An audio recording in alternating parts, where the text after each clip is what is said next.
نحمد و نصلی علی رسول کریم اما بعد قال النبی صلی اللہ علیہ وسلم عن ابی ہریرہ رضی اللہ تعالی عنہ قال قال رسول اللہ صلی اللہ علیہ وسلم حق المسلم علی المسلم خمس رد السلام وعیادۃ المریض واتباع الجنائز وإجابۃ الدعوۃ وتشمیت العاطس او کما قال علیہ الصلوۃ والسلام۔ اللہ کے نبی صلی اللہ علیہ وسلم نے ہم امتیوں کو ایک دوسرے کے حقوق پر ہدایت فرمائی ہے اور ایک دوسرے کے حقوق سے مطلع فرمایا ہے۔ ہمارا آپ پر، آپ کا ہم پر، یعنی ایک مسلمان کا دوسرے مسلمان پر کیا حق ہے۔ ایک مسلمان کے دوسرے مسلمان پر بہت سے حقوق ہیں، لیکن اللہ کے نبی علیہ الصلوۃ والسلام بسا اوقات کچھ متعین اور مخصوص حقوق کا اللہ کے نبی علیہ الصلوۃ والسلام نے تذکرہ فرمایا ہے۔ انہی میں سے مخصوص کا ذکر یہاں پر کیا ہے، خاص ان پر توجہ دلانے کے لیے کہ ایک مسلمان ان حقوق پر خاص توجہ دے۔ ابھی حضرت ابو ہریرہ رضی اللہ تعالیٰ عنہ کی حدیث پڑھی گئی، اس میں اللہ کے نبی علیہ الصلوۃ والسلام نے فرمایا کہ مسلمانوں پر 5 حقوق ہیں۔ نمبر 1، پہلا نمبر رد السلام، سلام کا جواب دینا۔ ایک مسلمان جب دوسرے مسلمان سے ملاقات کرے اور وہ مسلمان اس مسلمان کو سلام کرے تو دوسرے کا حق بنتا ہے کہ اس کے سلام کا جواب دے، چاہے وہ اس کا دشمن ہی کیوں نہ ہو، چاہے اس سے بنتی ہو یا نہ بنتی ہو۔ حدیث پاک میں ایک سلام ہے، اس کو بھی کرو جس کو جانتے ہو اور اس کو بھی کرو جس کو نہیں جانتے۔ تو سلام کے لیے مسلمان ہونا ضروری ہے۔ ایک مسلمان ہے کہ نہیں ہے؟ اگر مسلمان ہے، جانتے نہیں تب بھی سلام کرنا ہے، اور اگر وہ دشمن ہے تب بھی سلام کرنا ہے، اور سلام کر دے تو سلام کا جواب دینا ہے۔ یہ ہے آپسی حقوق میں پہلا حق، سلام کا جواب دینا۔ سلام کا جواب دینا، السلام علیکم ورحمۃ اللہ کے ذریعے سلام کا جواب دینا۔ اور دوسری حدیث میں 6 حقوق کا ذکر ہے، ان میں ایک حق ان 5ویں کے ساتھ اور مل جاتا ہے، سلام کرنا۔ یہاں سلام کے جواب کا ذکر ہے، دوسری حدیث میں ہے سلام کا جواب، سلام کرنا بھی حق ہے، یعنی یہ ملا کر کے 6 حقوق ہو جاتے ہیں۔ دوسرا حق کیا ہے؟ عیادۃ المریض، مریض کی عیادت کرنا۔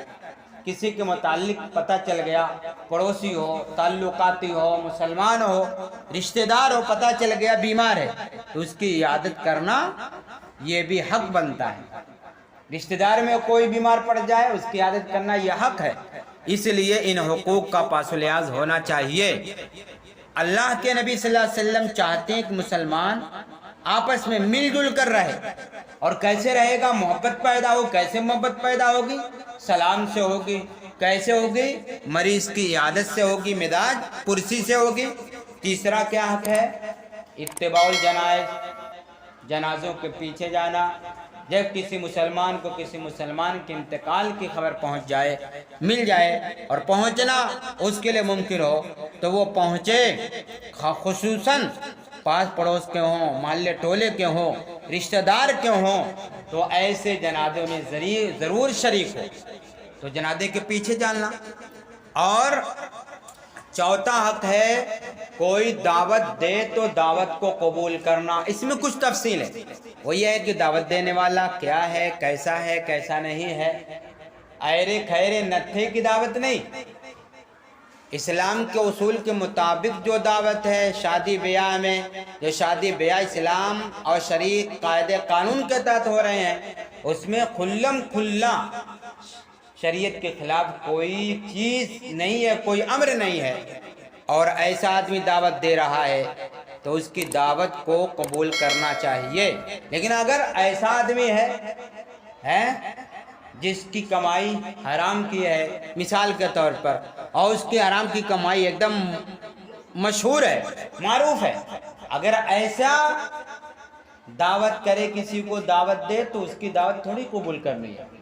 اچھا، پانچواں حق کیا ہے؟ اسی طریقے سے چوتھے حقوق میں یہ بھی ہے، دعوت کو قبول کرنا، غریب بھی دعوت دے دے تو دعوت کو قبول کیا جائے، یہ نہیں کہ صرف مالدار کی دعوت قبول کی جائے، صرف مالدار کیا جایا جائے، چلو وہاں پر طرح طرح کے آئٹم، طرح طرح کے کھانے موجود ہوں گے، وہاں چلا جائے، اور غریبوں کے یہاں نہ جایا جائے، یہ بھی صحیح نہیں ہے۔ اور پانچواں کیا ہے؟ چھینکنے والے کی چھینک کا جواب دینا۔ جب چھینک آئے تو چھینکنے والے، چھینک جس کو آئے وہ کیا کہے؟ الحمدللہ۔ سننے والا کیا کہے؟ یرحمک اللہ۔ پھر جواب دے یہدیکم اللہ کے ذریعے سے، جس کو چھینک آئی ہے۔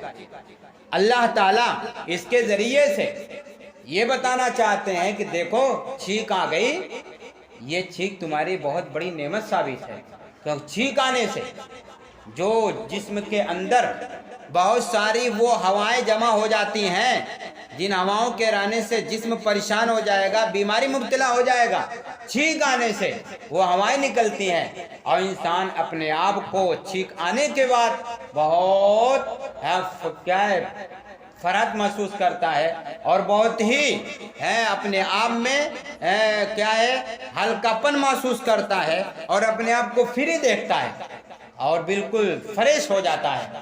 اس لیے چھینک آنے پر، کسی کو چھینک آئے تو چھینک آنے والا بھی، جس کو آ رہی ہے وہ بھی الحمدللہ کہے، سننے والا یرحمک اللہ کہے، پھر جس کو چھینک آئی وہ یہدیکم اللہ کے ذریعے سے اس نعمت کا شکرانہ ادا کرے۔ یہ 5 حقوق ہو گئے۔ ان 5 حقوق کی طرف اللہ کے نبی علیہ الصلوۃ والسلام نے خصوصی توجہ دلائی ہے کہ اگر ان 5 حقوق کی طرف مسلمان توجہ دے دیں تو آپس میں بہت حد درجہ محبت پیدا ہو جائے گی، اور بہت ساری اس راستے سے خرابیاں آپس کی دور ہو جائیں گی۔ اس لیے یہ وعدہ کرنا چاہیے ان 5 حقوق کی ہم رعایت کریں گے۔